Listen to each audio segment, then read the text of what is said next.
Have you ever noticed how life can shift in a single breath? As if the floor beneath you quietly opens into a wider understanding. It doesn't arrive with fireworks. It doesn't demand applause. It just happens. One morning you wake up, look around, and something feels different, not outside, but inside. A kind of quiet clarity begins to bloom, like the soft glow of sunrise slipping through the blinds. And you realize, without anyone telling you, that you've stepped into another layer of reality. This shift doesn't come from collecting more information or stacking more achievements. It doesn't arrive by forcing change or wrestling with life's currents. It comes from something subtler, something tender, the way silence settles after a storm has passed. A peace that doesn't ask for permission. A knowing that cannot be translated into words. In the quantum field, everything is communication, and vibration is the language. So if these words have found you, don't dismiss it as coincidence. Coincidence is what we call patterns we're not yet ready to interpret. Most people live their whole lives without realizing that the deepest lessons are written in invisible ink. We're taught to measure progress by visible results, promotions, possessions, public approval. But the universe evaluates something far older than human metrics. It pays attention to how you hold yourself in the face of discomfort. It watches how you breathe when everything seems to be slipping away. It observes not your victories, but the texture of your presence when life doesn't go your way, and when you learn to stay open in those moments, to remain awake. When the ego begs you to shut down, you begin to pass tests you never knew you were taking. You see, the challenges you've walked through were never punishments. They were calibrations, refinements, burning away the static inside your emotional field. Just like an instrument must be tuned before it can play beautifully, your consciousness needed tension to reveal its true tone. Every setback was like a small hammer, striking a tuning fork, asking, "Can you vibrate coherently even now?" And each time you chose patience over panic, clarity over reaction. Something ancient inside you strengthened. Imagine a tree standing through changing seasons. Wind tears at its branches. Storms soak its roots. Winter steals its leaves. And yet, quietly, slowly, that tree grows deeper into the earth. Its trunk thickens. Its branches widen. And when spring returns, its blossoms are richer than before. That's what life has been doing to you, anchoring you, not breaking you apart, but rooting you deeper so you could hold more sunlight when the time was right. When we are young, spiritually young, we think growth must be loud. We think awakening will be dramatic. Lightning flashing through the sky, voices bursting from clouds. But awakening, real awakening, is more like slipping into warm water. It's gentle. You only realize how far you've come when something that used to shake you no longer does. When old triggers turn into new perspectives, when the storms still come, but you no longer lose yourself inside them. And then something remarkable begins to happen. The universe starts trusting you. I know that sounds poetic, maybe even strange. But think of it this way: power is dangerous in the hands of someone tangled in fear. Influence creates destruction when directed by a fractured ego. The quantum field doesn't grant higher currents of energy to those who seek authority or validation. It chooses those who have learned humility, who can carry greater voltage without burning others. That's why you felt delays. That's why some doors stayed closed longer than you wanted. It wasn't because you were unworthy. It was because the intelligence of life was waiting for your frequency to stabilize. The universe doesn't rush breakthrough. It times it perfectly. In the quantum field, alignment matters more than effort. When your inner world is noisy, when fear competes with desire, when doubt battles intuition, the field receives mixed instructions. But when you quiet the chaos, when you give up the need to control every outcome, space opens. Energy organizes itself. Possibilities that once seemed distant begin drifting toward you like leaves carried on a soft current. Think of those moments when something meaningful arrived without struggle, when you met the right person, received exactly the guidance you needed, or found yourself in the right place without planning. People call it luck. But luck is just coherence wearing a disguise. The field responds to clarity, the way iron filings respond to a magnet. It arranges around you. And as this clarity deepens, you start to notice something else. Peace. Not a peace that avoids conflict, but a peace that moves calmly through it. The pain you once drowned in now becomes information. The emotions you used to fear become waves. You can surf. You begin to realize that everything, every frustration, every heartbreak was communicating with you. Not to hurt you, but to refine your perception. This is when you start to feel the quiet joy of simply being present, not performing, not proving, just being, like sitting at the edge of an ocean, watching the waves rise and fall, knowing you don't need to tame them to appreciate their beauty. Your worth stops hinging on outcomes. It becomes anchored in presence, and that presence begins to radiate outward. People around you may not understand what's changed, but they feel it. They relax in your company. They breathe easier. Their nervous systems settle, sensing the stillness in yours. You become like a lighthouse. The lighthouse does not chase ships. It stands. And by standing, it guides. The mind often tries to complicate this. It whispers, "You must try harder. You must fight. You must achieve." But the deeper intelligence whispers back, "Relax. Allow. Trust." Remember, rivers don't force their way upstream.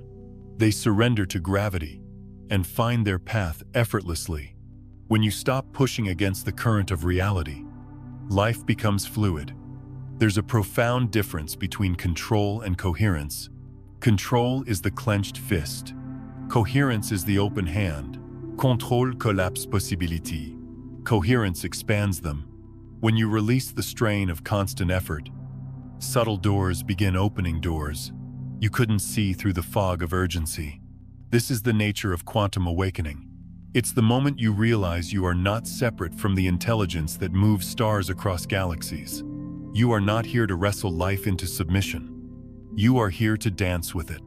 You are here to become a clear channel for creation, not the architect of resistance. As this realization settles, you begin to walk more slowly, more deliberately. Your heartbeat becomes a drum, syncing with something vast. Time softens. The world stops feeling like an opponent you must outsmart and starts revealing itself as an ally.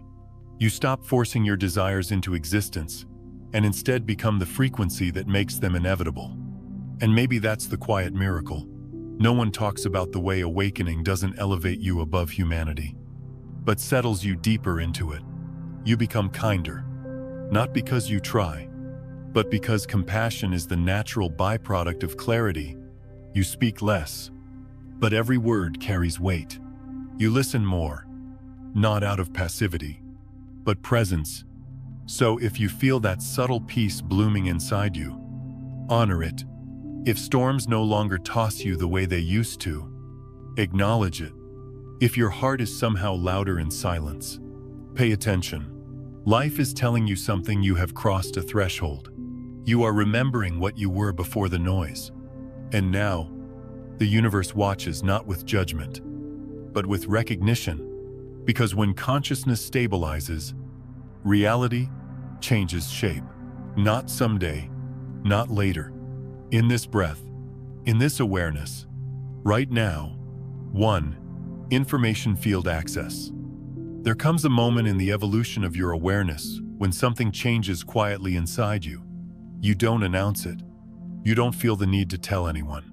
But from that day forward, the world feels less separate, and life begins speaking in a language beyond words. I've seen this in myself, and I've watched it unfold in so many others who never realized they were preparing for it. When the frequency of your inner field becomes clear, when the noise of fear softens, something remarkable happens. Intuition transforms into direct knowing.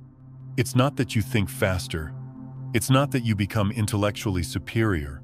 In fact, the mind becomes gentler, slower, less frantic.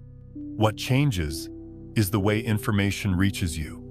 Instead of building answers brick by brick, thought by thought, you simply receive them whole quietly, cleanly, like opening a letter already sealed with truth. Some people have asked, is that magic? But the truth is far simpler and far more beautiful. This is the biology of coherence. When your nervous system is no longer tangled in survival, awareness expands beyond the five senses, tapping into the shared field of information every living thing participates in. It's not supernatural. It's natural.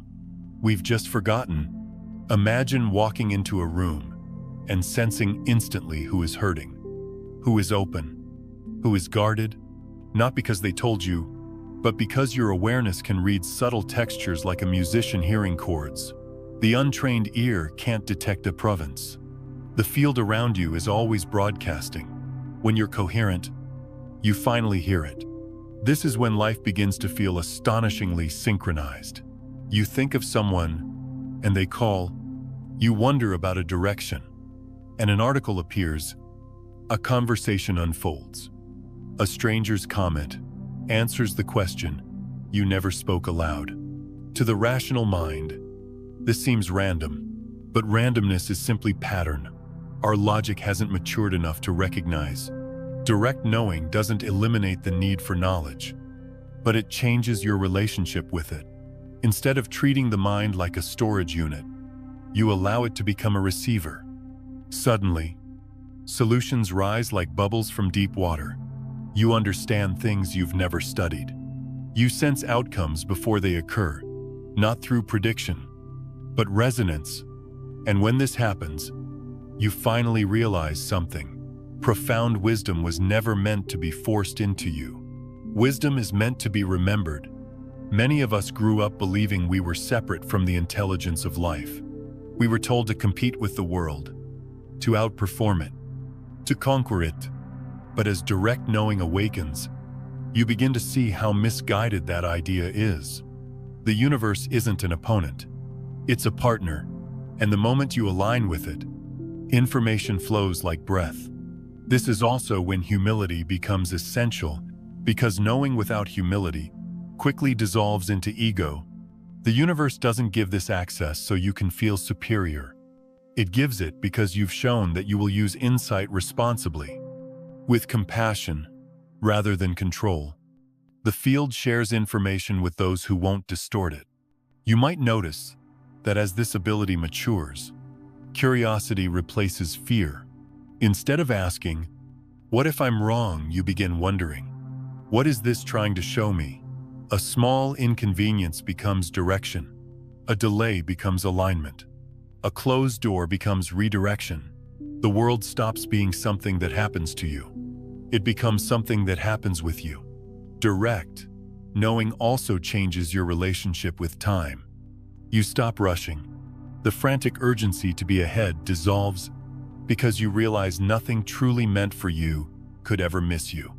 The field ensures timing, and when timing is right, reality moves like water finding the easiest path downhill. Effortless. Most people try to force their way through life, like pushing locked doors. But when you live in coherence, doors open. The moment you arrive, you begin to trust that arrival matters more than pursuit, that readiness matters more than desire.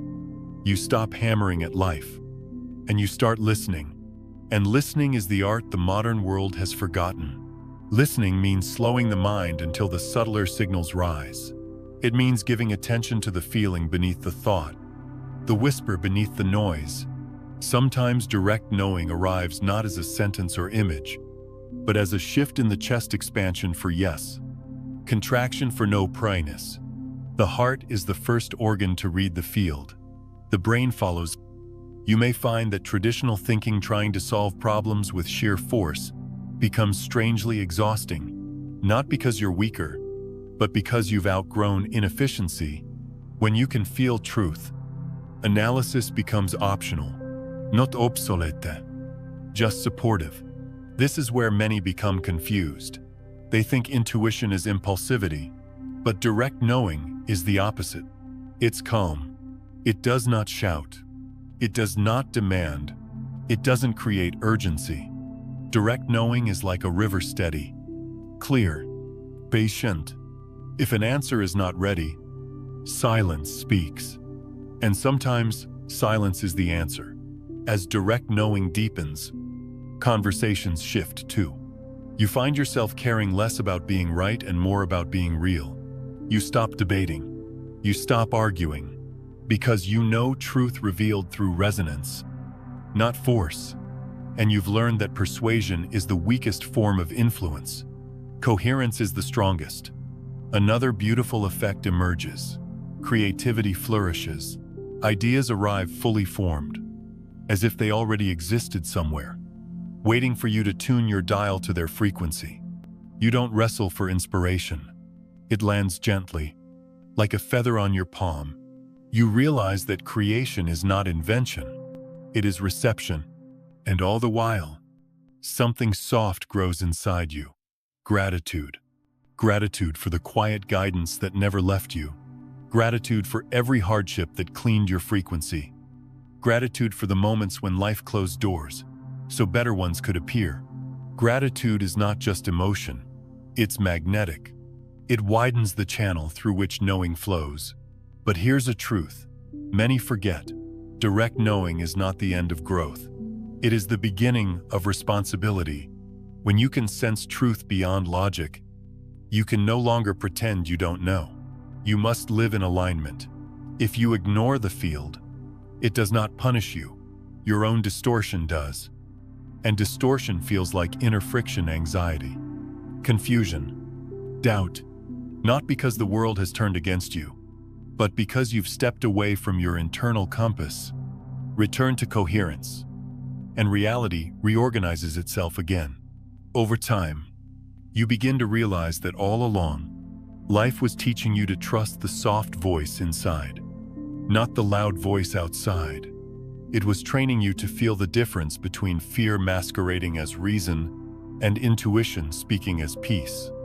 When you learn that difference, everything changes. You stop running.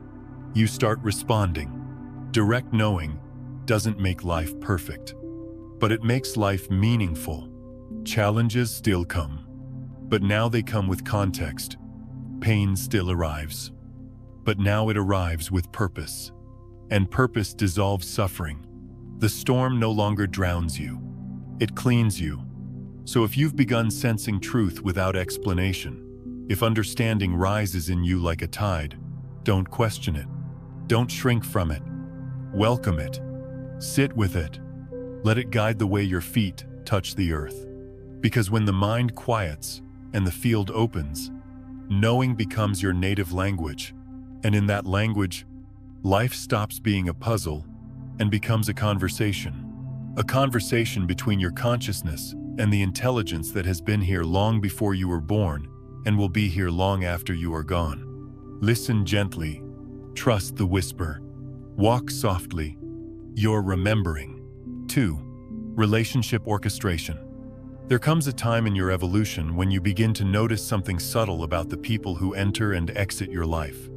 It's as if the universe itself is arranging relationships with a quiet intelligence, placing certain souls beside you at the perfect moment, and moving others away when their chapter has completed. You don't need to force connection anymore. You don't need to chase, convince, or prove your worth. The right people feel like open doors. The wrong ones feel like walls. And instead of pushing against those walls, you learn to turn gently toward where life is urging you. When your inner frequency stabilizes, your presence becomes a broadcast. It's not the words you say or the persona you build. It's the resonance you carry. Like a tuning fork vibrating at a specific pitch, you attract those whose hearts respond to the same tone, and those who do not match it simply drift, not out of drama or betrayal, but out of alignment. It's nothing personal.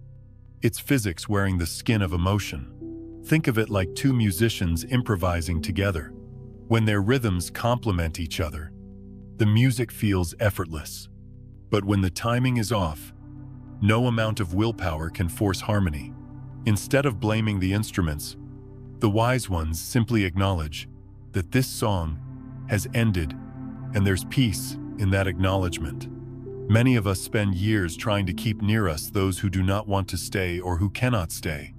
We beg, we explain, we fight for understanding, we cling. But clinging is the language of fear, and fear never creates lasting connection. It only creates exhaustion. When you begin to trust the orchestration of relationships, you loosen your grip. You allow people to arrive without demanding that they stay. You allow departures without assuming they are rejection. Some souls are bridges. They walk with you across a difficult moment. Others are mirrors, showing you what you cannot see on your own. And some are anchors, holding you steady when everything else shifts. But none of them are accidents. At this stage of consciousness, you stop measuring relationships by longevity and begin measuring them by resonance. You may meet someone for a single afternoon and feel as if you've reunited with an old friend. You may know someone for decades and never truly meet them. Time is a poor indicator of connection. Vibration is the true measure. As your frequency adjusts, the quality of relationships begins to change. Conversation deepen. Silences become comfortable. There is less need to perform. You find yourself drawn to people who value honesty over politeness, presence over performance. You crave authenticity the way a starving person craves bread. And because you live from your center, you no longer compromise that center just to be liked. What's remarkable is that this shift doesn't make you antisocial. It makes you selective, not from superiority, but from wisdom. You understand the cost of sharing your energy with those who drain it. You stop auditioning for rooms you were never meant to enter. And you stop grieving when life gently closes doors behind you. Sometimes, the universe removes certain individuals from your path, not to hurt you, but to protect the coherence you've worked so hard to cultivate. It knows you cannot maintain clarity if you surround yourself with those addicted to chaos. So it rearranges the cast of your life, not randomly, but surgically. If you resist these removals, you suffer.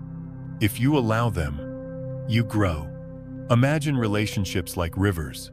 When two rivers merge, they amplify one another.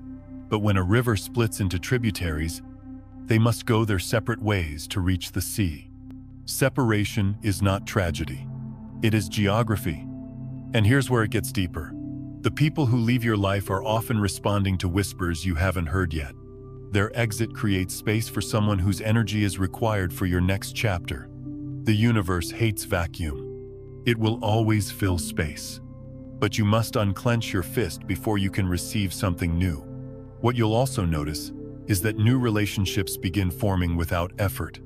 You'll meet someone and feel as if you've known them forever. There's ease, not intensity. There's curiosity, not suspicion. There's mutual nourishment. When you speak, it feels like your soul is breathing. These are not coincidences. These are assignments, not because you are special, but because you are ready. Some of these people will challenge you gently, not to hurt you, but to stretch your capacity for compassion. Some will teach you boundaries, not through words, but through the way your nervous system reacts around them. Pay attention to how your body feels. The body reads energy far faster than the mind can interpret. This orchestration also reveals an uncomfortable truth. Your energy is no longer compatible with relationships built on gossip, complaint, or avoidance. You feel the heaviness of those patterns like stones in your pocket. You try to participate, but your soul resists. Silence becomes your rebellion. Distance becomes your medicine. You grow keter, not because you are withdrawing, but because you are refining. And those who are meant to walk beside you will understand your silence as clearly as your speech. As this awareness blossoms, you begin noticing the invisible threads connecting you to others. Sometimes you think of someone moments before they reach out, Sometimes you meet exactly the person who holds the piece of wisdom you were contemplating. This is the field speaking through human faces. And when you allow it, life becomes choreography. There's no coincidence in the timing of support, the arrival of a mentor, or the sudden resurfacing of an old friend. The field pairs frequencies like equations, balancing, correcting, amplifying. It teaches through relationship what cannot be learned alone. You'll discover that the deepest relationships are not the ones where you are always comfortable. They are the ones where you are safe enough to be uncomfortable, safe enough to reveal your fears without being shamed, safe enough to disagree without losing love, safe enough to be wrong and still remain. This is what happens when two coherent beings meet. They don't fuse into one identity. They encourage each other's authenticity. They don't take things personally. They listen beneath the words, sensing the wound behind the reaction. And they heal not by fixing, but by witnessing. Perhaps the greatest transformation of all is this. You stop chasing closure. You stop needing explanations for why someone left. Life doesn't always give reasons. It gives results. And when you trust that the field orchestrates relationships with perfect timing, you no longer demand answers from the ego. You simply bow to the mystery. In this stage, loneliness dissolves, not because you have more people, but because you finally have yourself. Presence becomes companionship. Silence becomes intimacy. And when you interact with others, it's not from hunger, but overflow. This is when relationships become sacred, not in a mystical sense, but in the quiet way a sunrise is sacred, or the way a child's laughter is sacred. You start to see each person as a chapter, not a possession, each moment as a lesson, not a transaction. You understand that every soul you meet is carrying a burden you cannot see, and compassion becomes instinctive, and when someone leaves, you release them gently.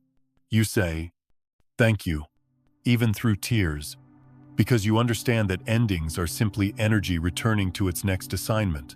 Relationships orchestrated by coherence do not break you. They unfold you. So look around your life now. Who remains not out of need, but resonance? Who stands beside you because they are aligned with your becoming, not attached to your history? Honor them, and honor those who had to leave, so you could become this version of yourself.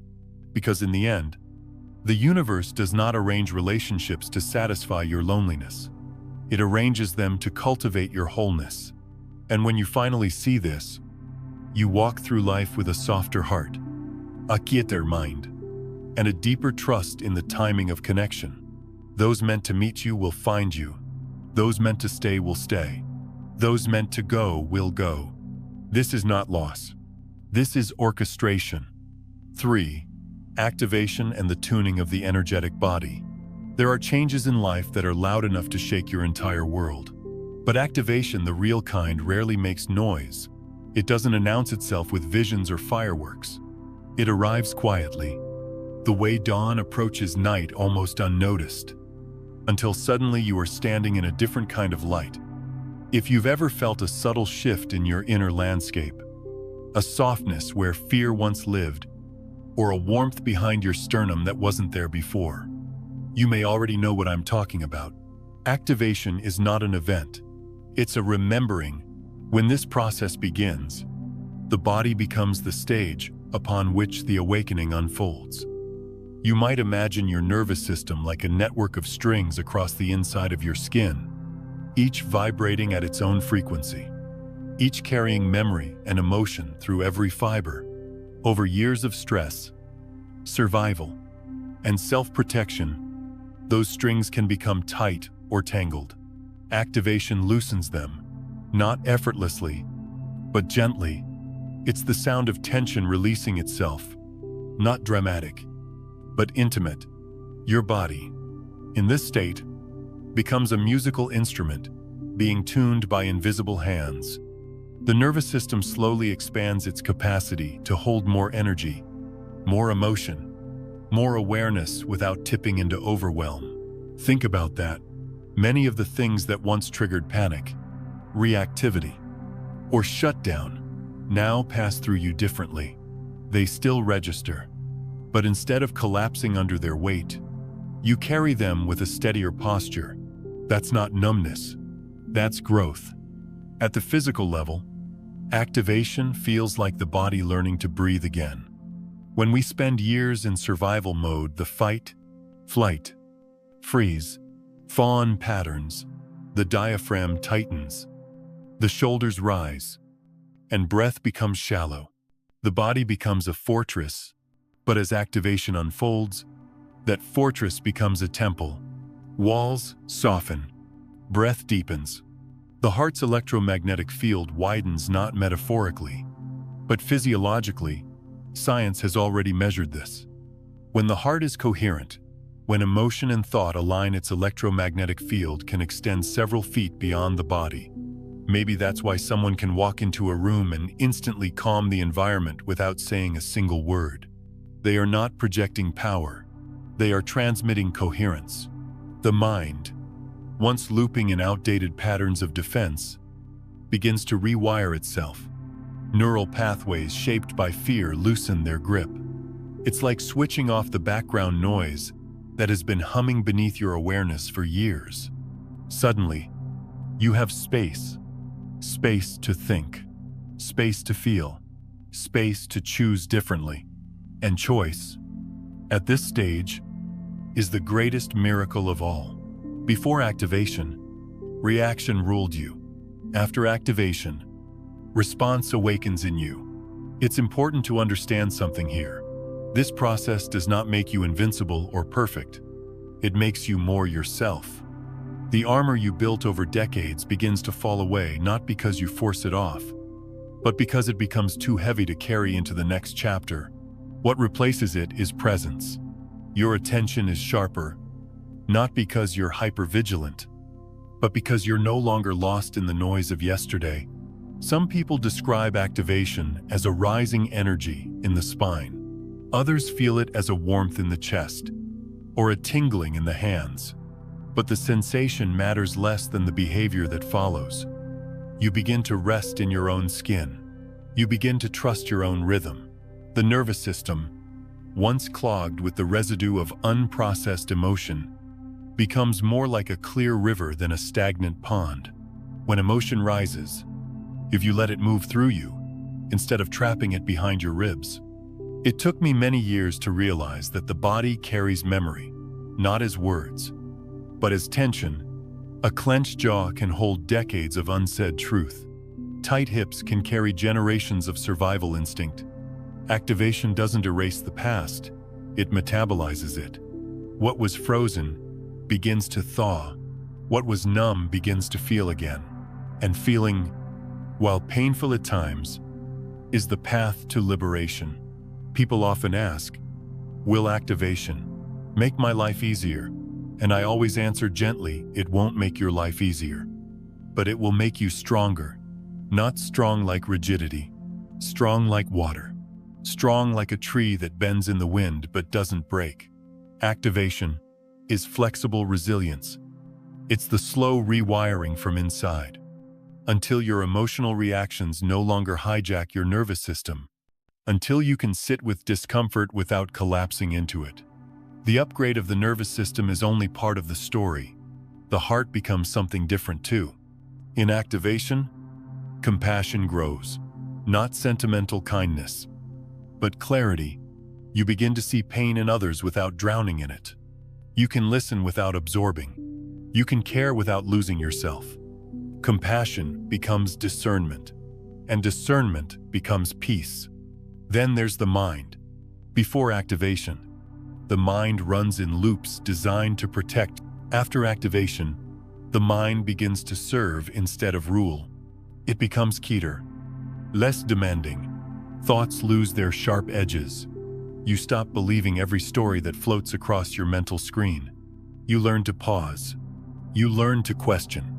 You learn to feel the difference between fear disguised as logic and intuition disguised as silence. This is a profound shift because once the mind stops spinning in survival, what emerges is intelligence.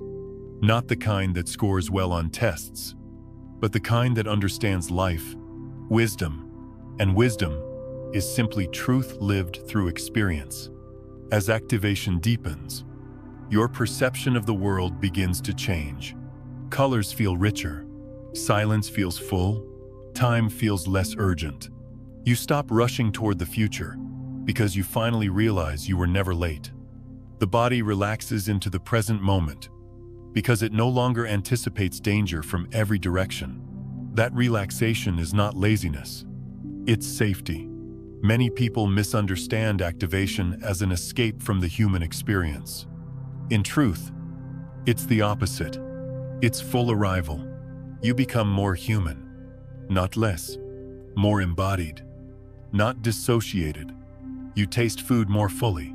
You listen more deeply. You touch the world without flinching. Life becomes textured, not flat, not numb, but intimate. And yes, there will be discomfort. Imagine stretching muscles that have been contracted for years. Imagine sunlight entering a room long sealed from light. The body will resist at first. Old fears will rise. But activation does not ask you to fight those shadows. It asks you to witness them. It asks you to become spacious enough to hold what once overwhelmed you. During this process, you may find your sleep patterns changing. Sometimes you wake at odd hours, not from anxiety, but because your system is integrating. Night becomes classroom. Dreams become mirrors. The subconscious, finally offered safety, begins to reorganize itself. Relationships shift too. Some people will not understand the quieter, calmer version of you. They may mistake your peace for distance. They may interpret your boundary as coldness. But those who are meant to stay will adapt to your new wavelength. Those who leave simply make space for coherence. With time, something astonishing happens. The body stops bracing, shoulders drop, breath deepens. You no longer walk into rooms anticipating harm. That's when activation moves from theory to embodiment. You are no longer pretending to be at peace. You are peace. And the world feels this. Children sense it. Animals relax around you. Strangers confide in you. Not because you do anything, but because you are no longer at war with yourself. This is the quiet upgrade.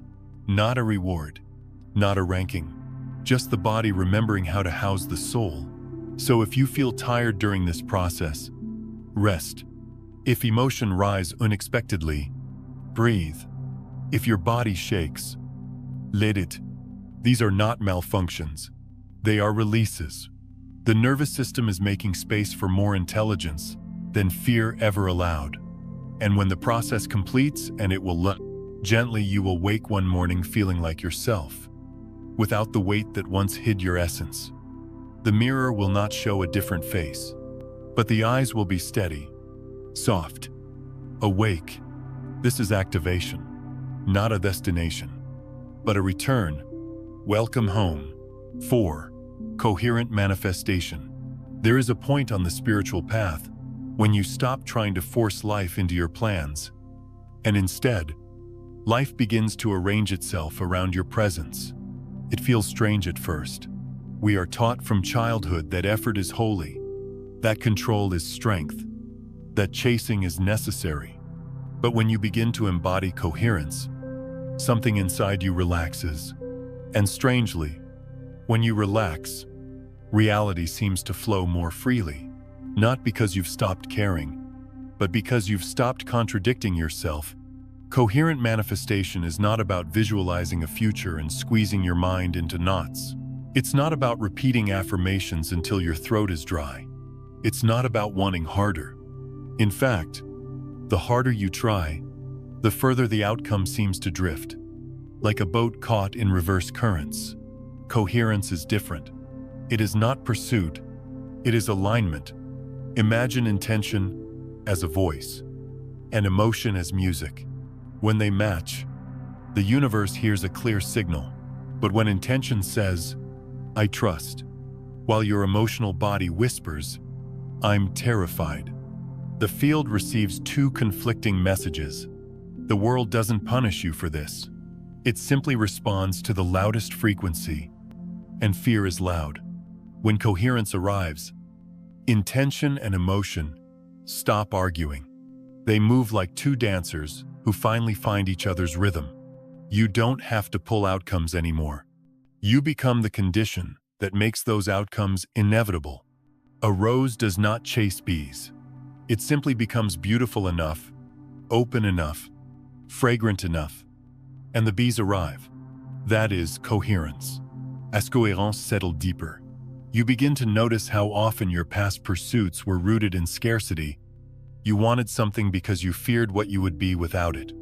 You chased love to fill a void. You chased success to silence doubt. You chased validation to prove your worth. But scarcity is static in the field. It interferes with clear transmission. And the universe, in its quiet wisdom, often withholds what you want until you've stopped needing it to feel whole. People misunderstand this withholding, thinking life is cruel or indifferent. But imagine handing a delicate musical instrument to someone whose hands are shaking. It isn't punishment to wait. It is compassion. When your inner world stops contradicting itself, manifestation becomes strangely gentle. You think of something, and moments later, the opportunity surfaces. A conversation opens a door. A stranger provides the missing piece. A delay suddenly makes sense. Synchronicity becomes a language you can feel in your bones. You may notice that when you were younger, spiritually younger, you tried to manifest outcomes that would soothe your wounds. You wanted recognition, not because it aligned with your purpose, but because your inner child was still aching. But coherence dissolves that ache. You no longer need reality to soothe you. And because you no longer grasp, your hands are finally open to receive. Many people ask, how do I manifest what I want? But coherent manifestation asks a different question. Who must I become so that what I want is a natural result of my presence? In this way, manifestation is less about acquiring and more about remembering. It is not a technique. It is an identity. The moment you embody the emotion of already being enough, the universe rearranges to reflect that truth. Because the field doesn't respond to your words. It responds to your vibration. If you speak abundance while vibrating lack, you call forth struggle. If you speak peace while vibrating fear, you call forth chaos. But when you embody what you seek, reality synchronizes with the frequency of that embodiment. Coherence also changes the way you act. You stop taking frantic, scattered steps. You wait for the right moment, because the timing becomes obvious. You trust the silence between impulses. You listen. You move when your energy says yes, not when fear says hurry. And surprisingly, you end up accomplishing more with fewer actions. Because now, your effort is aimed at doors that will open, not walls that never will. Think of a key. The key does not force the lock open by banging against it. It aligns precisely with the grooves. Coherence is that alignment. It is precision over force. At this stage, you also become sensitive to the difference between imagination and intuition. Imagination créate picture. Intuition créate poule. Imagination tries to escape the present. Intuition deepens into it. When intuition is coherent, it feels like gravity, a gentle certainty in the chest. You don't need to justify it. You just know. And when you follow that pull, doors open in surprising ways. Not because you are lucky, but because you are synchronized. Then, something even more subtle happens. You stop manifesting for egoic reasons. You no longer chase outcomes to be admired or envied. You manifest to express your soul, not protect your insecurity. Desire becomes cleaner, and reality becomes more generous. It is here that gratitude becomes the quiet heartbeat of manifestation. Not gratitude as performance, but gratitude as awareness. You begin to notice what is already working, what is already aligned, and that noticing expands it. Gratitude is not just emotion, it is instruction. It tells the field, more of this, And the field, always listening, responds. As coherence strengthens, you notice resistance fading. You no longer sabotage opportunities. You no longer doubt compliments. You no longer shrink from possibility. The brain stops scanning for danger and instead begins scanning for alignment. When the nervous system stops bracing, reality stops bruising. It's important to say this coherent manifestation does not remove obstacles. It changes your relationship to them. Instead of seeing problems as punishment, you see them as calibration. Like a sculptor carving away what is not essential, life shapes you into someone who can hold what you've asked for without collapsing. Sometimes coherence means losing something you thought you needed. Sometimes the universe must clear old furniture before bringing in new. The ego mourns. The soul exhales. That loss is not rejection, it is preparation. When you live this way, people will notice. They may ask how you make things happen, but the truth is you're not making anything happen. You're letting things happen through you. Coherence is letting go of the fantasy of control and discovering the reality of influence. And influence is effortless. This is why coherent people appear calm, not because life is easy for them, but because they understand that panic distorts the field. They breathe when others clench. They pause when others push. And because they move from clarity rather than fear, outcomes unfold with uncanny precision. Eventually, coherence becomes your default state. You wake without dread. You choose without second-guessing. You speak without performing. And manifestation stops being something you do. It becomes something you are. You don't chase love. You radiate it. You don't chase abundance. You embody enoughness. You don't chase purpose. You express authenticity. Reality bends not because you dominate it, but because you resonate with it. And resonance is the quiet law of this universe. The final realization of coherent manifestation is the simplest of all. You never attract what you want. You attract what you are. When you become internally undivided, when intention and emotion meet in the same frequency, reality has no reason to resist. And in that moment, outcomes stop feeling like miracles.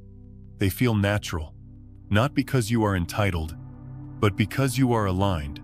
So breathe, soften, listen. You are becoming the condition your dreams require.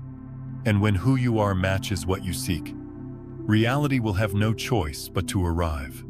Not as magic, as coherence. 5. Probability navigation. There comes a time on this path when the future stops feeling like a wall of fog and begins to feel more like a landscape you can sense through the soles of your feet. Not predicted, not controlled, but felt. You don't suddenly become psychic or start seeing visions. It's quieter than that, softer, more honest. You begin to notice that every possibility has texture, weight, temperature. Some paths feel light and playful. Others feel dense and heavy, even before you take a single step. And for reasons your thinking mind can't articulate, you simply know which direction to lean into. The mind, of course, will try to claim credit. It will try to analyze, strategize, categorize. But at this level of awareness, the mind is often the last one to understand what your body already knows. Probability navigation doesn't whisper in logic. It whispers in sensation. It speaks the language of resonance. When something is right, your chest softens, breath deepens, and your shoulders drop as if they've been carrying weight you didn't realize was there. When something is wrong, your stomach tightens, your throat constricts, and your breath loses its length. That's not anxiety. That's intelligence. You start to realize that the body is the most honest part of you. The nervous system has been reading the room since long before you could speak.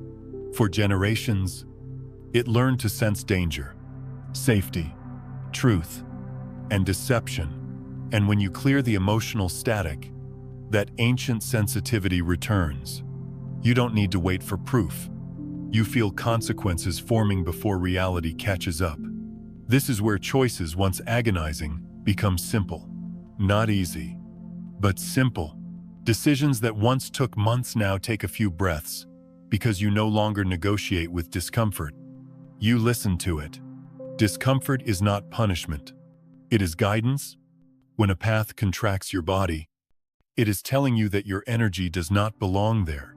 When a path expands you, it is welcoming you home. This is not impulsivity. Impulsivity is reaction. Probability navigation is perception. You begin to trust the subtle shift that happens when you think of two potential outcomes. One of them will feel like sandpaper, the other like silk. One feels like swimming upstream, the other like floating with the current. The difference becomes unmistakable. It's not dramatic. It's obvious in a quiet way, the way a sunrise is obvious when you stop to notice it. The strange part is that other people might not understand. They may ask for logical explanations, charts, pros and cons, guarantees. And sometimes, you won't be able to give them one. All you can say is, it doesn't feel right. But as you evolve, you stop justifying your inner compass. You learn to trust it the way a migrating bird trusts the invisible lines connecting continents. Birds have never needed a map. Neither do you. Probability navigation is like tuning into a subtle radio station, broadcasting from the quantum field. It hums behind everything, offering directions, not as instructions, but as invitations. When you quiet yourself enough, you can hear the difference between a door that is meant to be pushed open and a door that is meant to be walked past. You'll notice this most clearly in relationships. Some people feel like heavy coats you no longer need in summer. Others feel like fresh air when the window opens. You don't force either to stay or go. You simply honor the season. Career choices change too. You stop chasing opportunities that glitter on the surface but feel hollow inside. You begin to feel the weight of certain paths, the way they compress your soul, demand self-betrayal, or require you to shrink. And you walk away. Not because you're afraid, but because you know your future self won't thank you for choosing smallness. It's here that life becomes surprisingly efficient. You no longer waste months in confusion, spiraling between yes and no. You stop forcing reality to bend to your fear, and fear loses its authority. You realize that clarity isn't something you think your way into. It's something you feel your way toward. Imagine standing in a forest with multiple paths branching out before you. At first glance, they all look similar, but as you close your eyes, you sense the life in the air. You feel the direction where your breath lengthens. You hear the subtle hum of possibility. You choose that path, not because you can see the destination, but because the journey feels alive, and that is enough. When you navigate probabilities this way, you also make peace with uncertainty. The unknown isn't threatening anymore. It's spacious. It becomes a canvas instead of a blank page. You stop gripping the steering wheel of life with white knuckles. Your hands relax. And in that relaxation, control is replaced by collaboration. Something else happens too. You begin to sense when actions are premature. You feel the friction of wrong timing, not wrong path. And instead of forcing something to move before it's ready, you wait. Waiting is not stalling. Waiting is alignment. Just like a seed cannot bloom in winter, some decisions require the conditions of spring. The moment you accept that, life stops feeling like resistance and starts feeling like rhythm.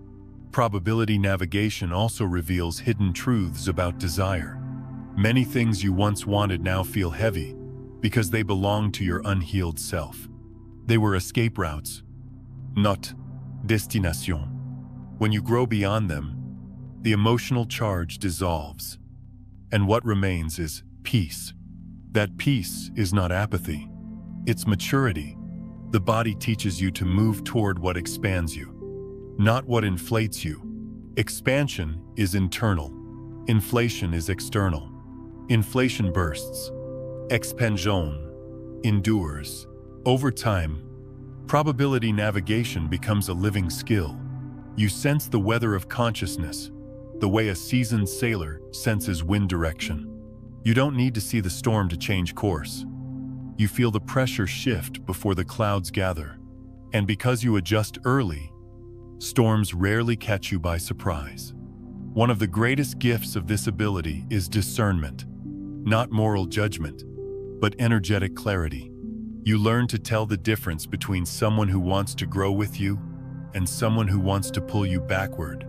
You listen not just to their words, but to the tone beneath them, the resonance behind them. When someone speaks from fear, you feel the contraction.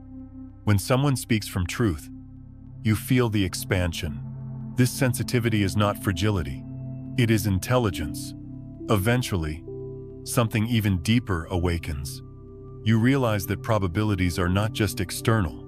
They exist within you. Every choice you make creates a timeline, a version of you that grows from that direction. When you choose alignment, you walk parallel to your highest timeline. When you choose fear, you diverge. But divergence is not failure. It is feedback. The field will gently steer you back when you are ready. This is where trust becomes a way of life. You trust that if something feels heavy, it is not yours. You trust that if something collapses, it wasn't meant to support your next becoming. You trust that every no clears space for a cleaner yes. And most importantly, and you trust your own perception. Probability navigation isn't predicting the future. It's listening to the present so deeply that the future becomes obvious. It's sensing the river's current rather than swimming blindly. It's participating with reality, not wrestling it. And when you live like this, life stops feeling like a test and starts feeling like a conversation. A conversation between what you are becoming and what the universe is offering. So breathe deeply. Feel the weight of your choices in your chest. Notice the subtle texture of possibility, not because you must make the perfect decision, but because every decision is a teacher. If the path expands you, walk it. If the path contracts you, listen. The quantum field is not silent. It's speaking through the way life feels inside your body. And if you trust that, you will never be lost. Chasse, temporal fluidity. There is a strange thing that begins to happen as your consciousness deepens. Time, the one thing you once thought was fixed, begins to feel like warm clay shaping itself differently depending on the hands that hold it. You start to notice that the same hour can feel like a minute or a lifetime. A day can drift like a feather on the wind, or press against you like stone. At first, you may think something is wrong with you, but slowly, you realize something profoundly simple. Time is not external. It is intimate. It bends, stretches, tightens, and loosens according to your inner weather. When your mind is frantic, when fear runs like electricity through your nervous system, time shrinks. Minutes disappear without any memory of how you spent them. You scramble, rush, stumble. Everything feels urgent, even when nothing truly is. It's as if your life is trying to outrun your awareness. But when you soften into stillness, when your breath lengthens and your chest opens, time expands. You become aware of details you once overlooked: the sound of distant wind, the way sunlight curls around a cup, the subtle texture of your own thought. In this state, the same minute becomes spacious. You are not lost in time. You are inside it. This is temporal fluidity. It's not a trick. It's not a mystical escape. It's a shift in perception. The nervous system stops bracing, stops leaking energy into imagined futures. And you return to the present moment where time lives fully. When you are here, time is abundant. When you are lost in mental rehearsal or regret, time collapses into scarcity. Notice how children play. Hours pass like minutes because their attention is total. They are not measuring moments. They are inhabiting them. Adults, burdened by the architecture of worry, split themselves between past and future. That split makes time slippery. It escapes between mental fingers. As you evolve, presence becomes your anchor, not as a spiritual technique, but as necessity. Your old coping mechanisms, rushing, multitasking, numbing, lose their effect. Time is no longer something to fight. It is something to breathe with. You stop asking, "How much time do I have?" and begin asking, "How present can I be with the time I'm given?" There's a quiet power in this. When you are fully present, you accomplish in an hour what used to take a day. You see solutions without searching. You take fewer steps, but each step lands precisely where it belongs. This is not productivity. It is coherence expressing itself through time. As temporal fluidity deepens, you begin noticing your emotional state, shaping the clock. Joy opens hours like petals, expanding space, so you can feel every color of the experience. Grief condenses time, trapping you inside a small room where moments repeat like echoes. Boredom stretches time into an endless corridor. Anxiety speeds it into a blur. The clock on the wall never changes rhythm, but the one inside your chest never stays the same. At this stage, something else subtle emerges. You stop chasing the future like a moving target. When we are afraid, the future becomes a hiding place. When we are insecure, the future becomes a promised land. When we are impatient, the future becomes an enemy. But as you heal, you begin to realize that nothing meaningful has ever arrived by being pulled toward you. It arrives when you are ready to receive it. Readiness is not waiting. It's alignment. Think about the times in your life when something finally made sense. It wasn't because more time passed. It was because you changed inside the time you had. Understanding matured. Perspective widened. Your heart softened. The problem didn't resolve because the clock turned. It resolved because you turned toward yourself. This is where you begin to navigate time rather than chase it. Instead of rushing to meet deadlines born from fear, you wait for impulses born from clarity. Instead of forcing decisions, you give them room to ripen.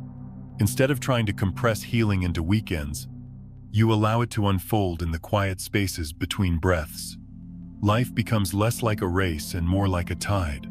You notice rhythms: when to act, when to rest, when to speak, when to listen. You stop filling every hour with noise and instead wait for the hour that feels alive. That hour will offer more than days spent pushing against internal resistance. Because when the inner world is aligned, time itself becomes supportive. People ask, "How do I manage time better?" But temporal fluidity offers a deeper question. How do I manage my state better when the inner world is frantic? The outer world is chaotic. When the inner world is steady, the outer world becomes navigable. The clock doesn't change. You do. Something even deeper happens. You begin to sense the difference between right timing and forced timing. Forced timing feels like swimming through thick mud, constant friction, constant second-guessing. Right timing feels like gentle forward pull. Even when the path is challenging, right timing doesn't guarantee ease. It guarantees clarity, and clarity is kinder than ease. Temporal fluidity also reveals that healing doesn't follow the calendar. Some wounds dissolve in a single conversation. Others require years of silence. Trying to rush either is like shouting at a seed to bloom faster. It doesn't listen to impatience. It listens to readiness. You start trusting pauses. They are not empty.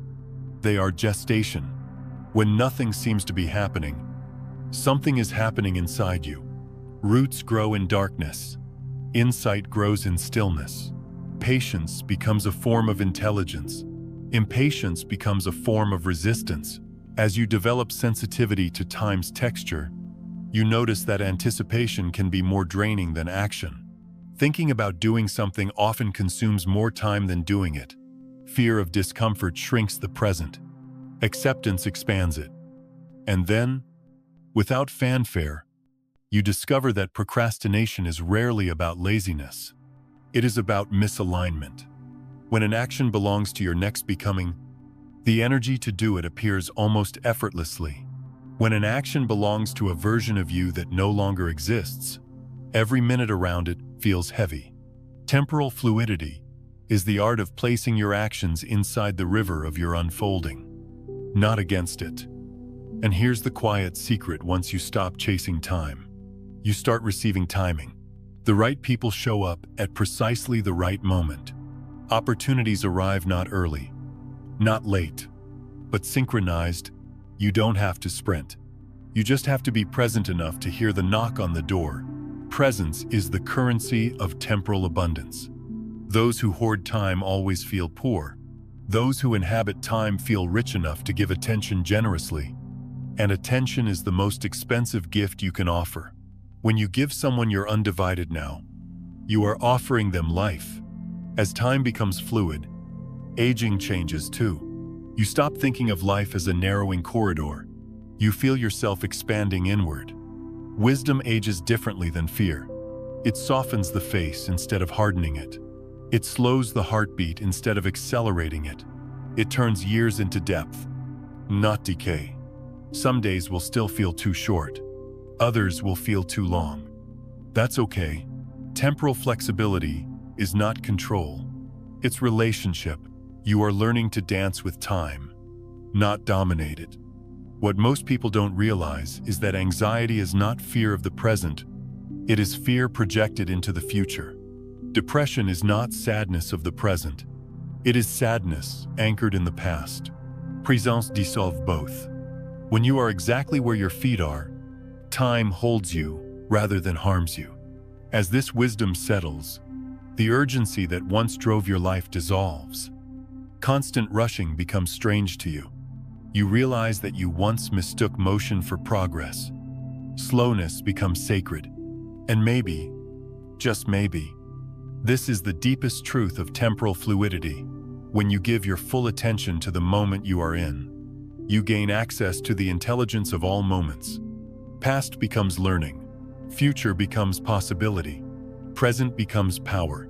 Time does not shrink or stretch by accident. It moves according to the openness of your awareness. So if life feels tight, breathe deeper. If time feels scarce, return to presence.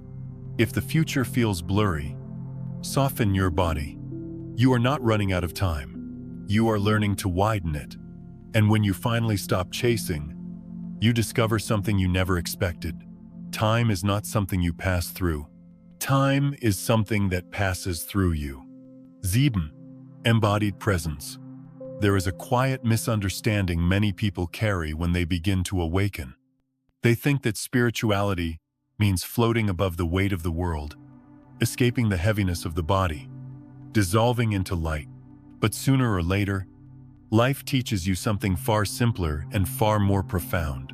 You are not here to escape your humanity. You are here to inhabit it. You are not here to reject the physical world. You are here to bring awareness into it, like warm sunlight entering a dim room. When embodied presence begins to blossom in you, the ordinary parts of life become doorways. You find yourself washing dishes, and suddenly you notice the texture of water gliding across your hands. You feel the warmth rising from the sink, the circular rhythm of your movements, the subtle reflection of light on the surface. What used to be a chore becomes meditation, not because you force anything special to happen, but because you are fully there. Your mind isn't racing ahead. Your attention isn't fragmented. You are present enough to witness the sacred hiding inside the mundane. This is one of the hidden paradoxes of awakening. The more conscious you become, the more gentle your relationship with the practical world becomes. You stop rushing through tasks with irritation because you begin to realize that irritation is not caused by the task, it's caused by your absence from it. Presence dissolves impatience like sunlight dissolves frost. And slowly, the simplest activities begin to feel like small rituals of clarity. Going to the grocery store becomes a sensory pilgrimage. You notice the colors of fruit, the quiet interactions of strangers, the slow hum of conversation. You breathe differently. Instead of scanning for what's missing, you appreciate what's there. Instead of being lost in thought, you feel the weight of the basket in your hand, the coolness of the refrigerator aisles, the gentle texture of paper against your fingers. Your senses, once dulled by distraction, come alive again.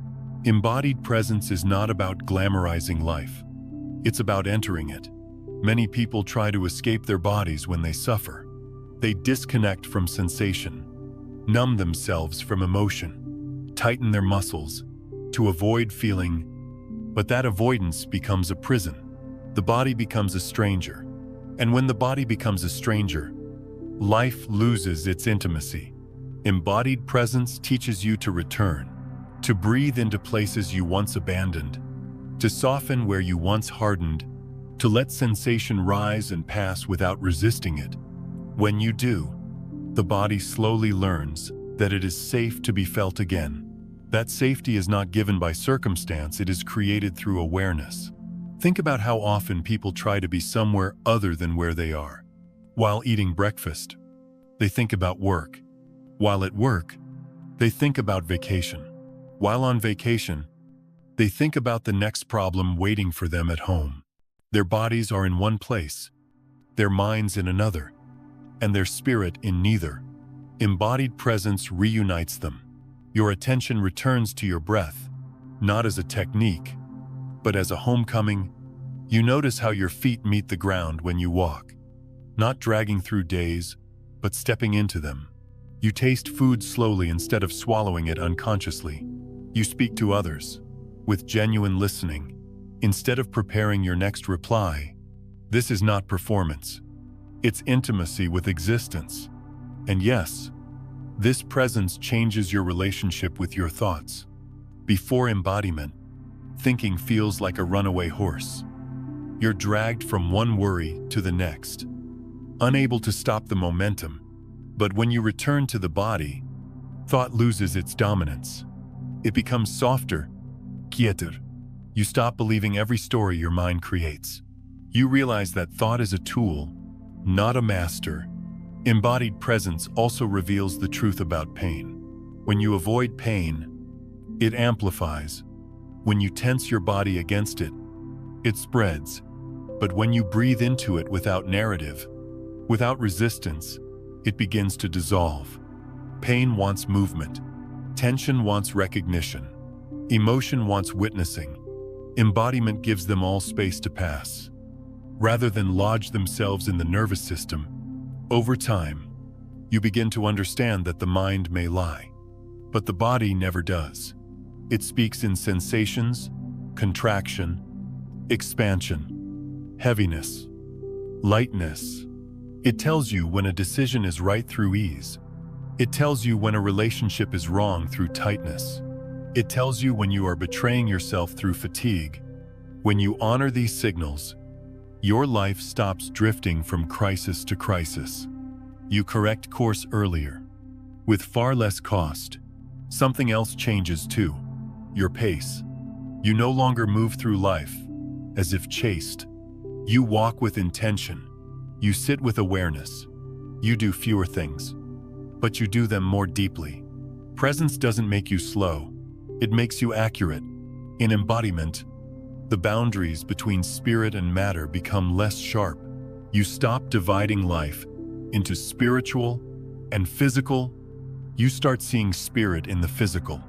The way steam rises from a cup of tea, the rhythm of footsteps on a quiet street, the weight of a hand resting on your shoulder. Everything becomes meditation when you are present enough to receive it.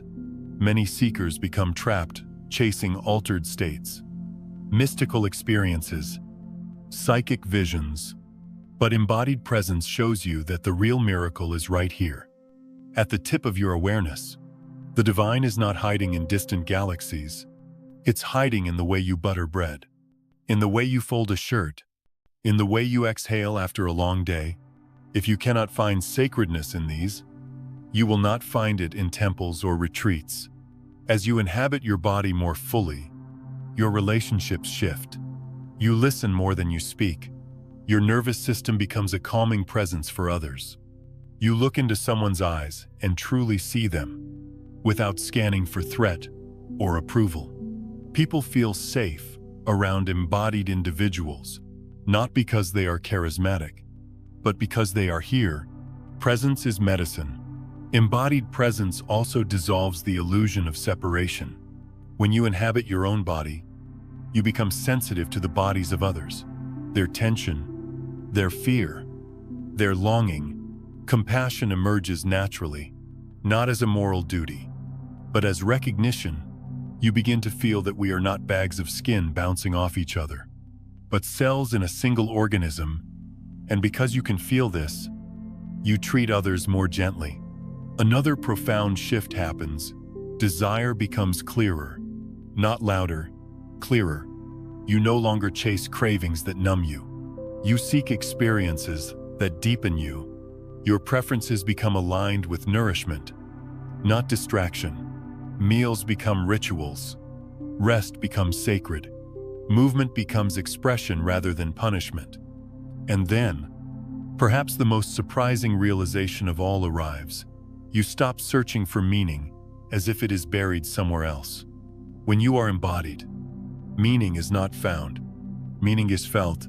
The meaning of life is not a sentence. It's the texture of presence moving through your body in this moment. People often ask, how do I become more spiritual? But the real question is, how do I become more here? There is nothing spiritual about floating above your body, disassociated from sensation. True spirituality is tasting this moment fully, without trying to escape its flavor. As Embodied Presence deepens, your relationship with silence changes too. Silence stops being empty.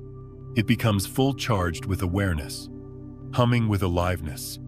You begin to enjoy the simple weight of being alive without needing to fill the space with noise or distraction. Perhaps the greatest gift of embodiment is the way it dissolves longing. When you are fully here, there is nowhere else to go.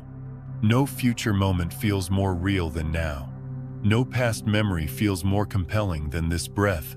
The ache of incompletion fades, not because your life becomes perfect, but because you stop abandoning yourself. Embodiment is not escape.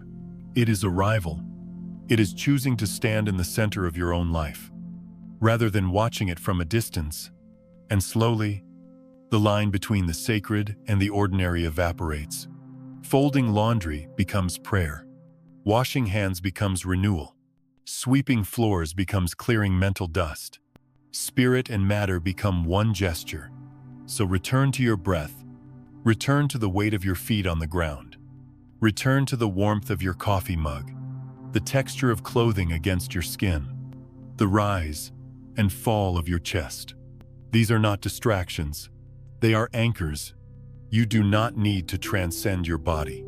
You need to inhabit it so fully that transcendence becomes unnecessary. Because when you are here, truly here, life stops being something you think about and becomes something you touch. This is embodied presence. The merging of awareness and form, the reunion of spirit and skin, not escape, homecoming. When reality softens around you, there comes a moment when all the struggle that once defined your journey begins to dissolve. Not because life has suddenly become easy, but because you've learned to meet it differently. Your spine is straighter, your breath is deeper, and the frantic need to prove anything to anyone fades. Like smoke slipping through open fingers, you begin to realize that the world was never evaluating you. It was always waiting for you to recognize yourself. When you reach this place, real transformation doesn't look like fireworks or a sudden blinding revelation. It looks like relief. It feels like shoulders unclenching after decades of silent tension. You wake up one day and notice that the silence inside you is no longer frightening. It's comforting. It's familiar. It's home. Reality stops responding to the voice of fear. Because you are no longer speaking from fear. You are speaking from coherence, from inner alignment, from an intelligence that isn't loud but deeply true. The quantum field is sensitive to that resonance. It adjusts gently, quietly, as if rearranging furniture in a room you forgot you built. Suddenly, synchronicities appear, not as lucky accidents, but as recognition. Life is simply reflecting the order you have cultivated within. This is why you no longer feel compelled to chase awakening. You don't try to be conscious. You allow it to be here. It's like holding a handful of water you used to grip tightly and wonder why it leaked through your fingers. Now you soften your palm, and the water rests peacefully. The field responds to gentleness, not force. The universe hears quiet permission more clearly than desperate command. The more you soften, the more life organizes around the center you found. You become a gravitational point of calm in a world that is always spinning. People feel it. They won't be able to explain it, but they feel safe standing near your presence. Their breath deepens around you. Their voice steadies. Their mind quiets. Not because you healed them, but because coherence radiates. Enerji harmonizeş. Nervous systems co-regulate. Presence is contagious. This is not power in the way the ego imagines it. It is the opposite. It is the absence of the need to dominate. It is the gentle authority of someone who no longer doubts themselves. You are not performing peace. You have become it. As this deep integration settles, you begin to sense something unusual. Your choices echo beyond the present moment. Your healing ripples backwards through old versions of yourself and forward into futures you have not yet met. Every time you refuse to betray your truth, you liberate countless paths that once would have collapsed under fear. This is what it means to feel time differently. You are not climbing higher. You are remembering deeper. You begin to understand that awakening was never a ladder, but a descent into authenticity. Not ascension away from humanity, but penetration into the soul that's been here all along. There is nowhere else to arrive. There is no higher place waiting for you. The most sacred place is the one beneath your feet. When you truly stand in yourself, when this realization dawns, something radical happens. You stop rushing your evolution. You stop waiting for tomorrow to save you. You see clearly that the future holds nothing you cannot generate now. Peace is not delivered by circumstance. It rises from alignment. Joy is not purchased with achievement. It blooms through permission. Permission to be, permission to feel, permission to soften, permission to not know. You begin to trust the subtle rhythm beating inside your chest. That pulse is not random. It is the metronome of consciousness, the quiet drum guiding you through uncertain terrain. When you listen, you walk with grace. When you ignore it, if you stumble, not because the world is punishing you, but because you are walking against your own current. Let life happen through you. That sentence holds more truth than years of struggle. When you stop trying to wrestle reality into shape, you free up the intelligence that knows how to shape it far better than your mind ever could. It's like relaxing into the river instead of swimming against it. The current has always known the way. Of course, there will still be storms. There will still be days when your breath feels trapped behind your ribs, but you no longer mistake storms for endings. You know they are weather, not identity. You don't collapse into them. You breathe through them, and slowly, you discover that the storms themselves become teachers. They carve out space in your heart large enough to hold more light. Presence becomes your compass. Not hope, not fear, not expectation, just presence. The way your chest rises, the weight of your feet on the ground, the soft release in the belly, these sensations guide you more precisely than logic ever did. You begin to trust that inner navigation more than external maps. And when you trust it, reality softens. Obstacles become detours. Delays become protection. Endings become redirection. You stop taking things personally because you understand that everything is personal. Life is tailoring experience to your evolution, not punishing you for missteps. There are no mistakes, only feedback. In this state, gratitude arrives naturally, not as forced positivity, but as recognition. You see how every painful moment matured your nervous system. You see how every heartbreak carved space for compassion. You see how every loss taught you non-attachment. Life was never against you. It was building you from the inside out. At this depth, identity becomes quieter. You no longer defend opinions as if they are lifelines. You no longer cling to roles or stories. You allow the self to breathe. You let go of who you were yesterday so you can meet who you are becoming today. This is not instability. It is evolution. Eventually, you realize something profound. You cannot lose who you truly are. You can only forget. Awakening is not self-improvement. It is self-remembering.